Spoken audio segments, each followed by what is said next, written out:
So take a look at this surveillance footage.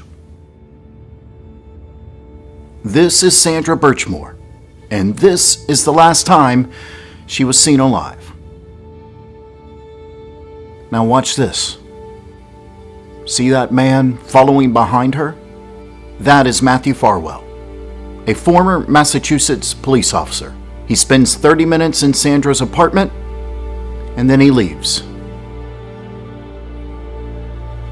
But the story doesn't end there. At least 3 police officers in Stoughton had inappropriate sexual relations with a young woman. One of those officers had known Birchmore since she was 13 years of age and began a relationship with her at age 15. And according to the chief, Birchmore committed suicide last February, days after Matthew Farwell ended their relationship. And I have to warn you, some of the details may be triggering for some of you.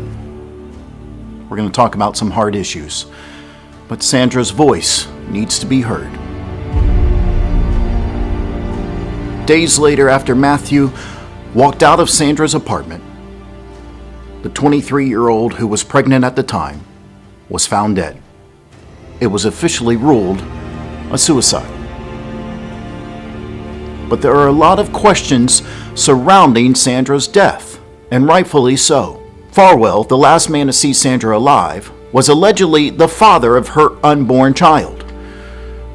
But they started a relationship many years ago, when Sandra was only 15 years old and Farwell was 26. That detail came out in a recent internal investigation by police. In 2010, Sandra joined the Police Explorers program. That's where young people, high schoolers, can get involved to learn more about police work, and they work with police officers.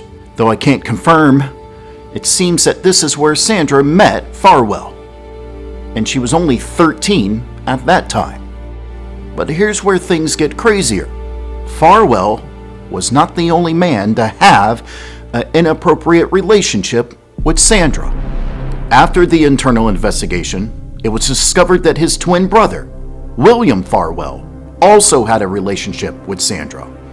And Robert Devine, he too had an inappropriate relationship with Sandra. A friend of Birchmore tells News Center 5 that she had a troubled family life and turned to law enforcement looking for people she could trust. Hundreds of messages were uncovered over the course of several years, and according to the chief, Birchmore committed suicide last February, days after Matthew Farwell ended their relationship. Now, Sandra was killed in February of 2021. As I film this today, it's December 16th, 2022, which brings us back to their surveillance video. That footage was just released yesterday. And remember, that's Matthew Farwell, the former police officer, the man who met Sandra in a Police Explorers program, who had an inappropriate relationship with her since she was 15 years old, following her to her apartment. Once Farwell leaves, Sandra has zero communication with anybody from that moment on. Days later, her body was found. Police immediately investigated Farwell's connection to Sandra, which is how they found out about all these relationships that these police officers had with her. But there's one detail that stands out in that investigation that is worrisome. According to the report, Farwell and Sandra had a nasty argument on February 1st, 2021. You got it. Not only that, Farwell deleted all communication he had with Sandra on his phone. There's a phenomenal podcast called The Case. They provide even more details about Sandra's story. I'll post a link to their podcast in the description.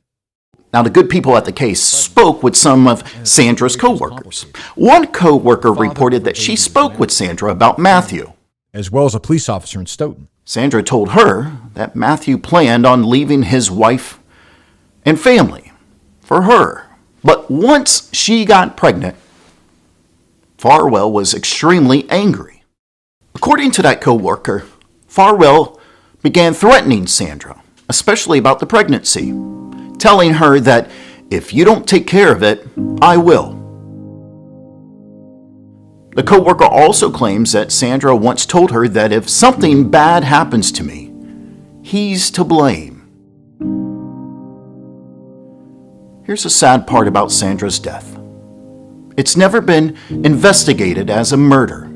Matthew, the last man to see her alive, following her up to her apartment, deleting all communication with her, and admitting that he had an argument with her on that day, has never been considered a suspect. And despite all evidence of Farwell raping Sandra at the age of 15, no charges have ever been filed.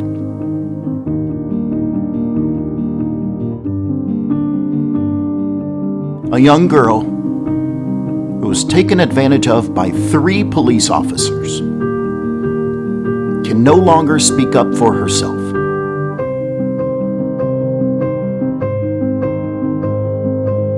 Friends and family, they don't believe this was a suicide. And rightfully so.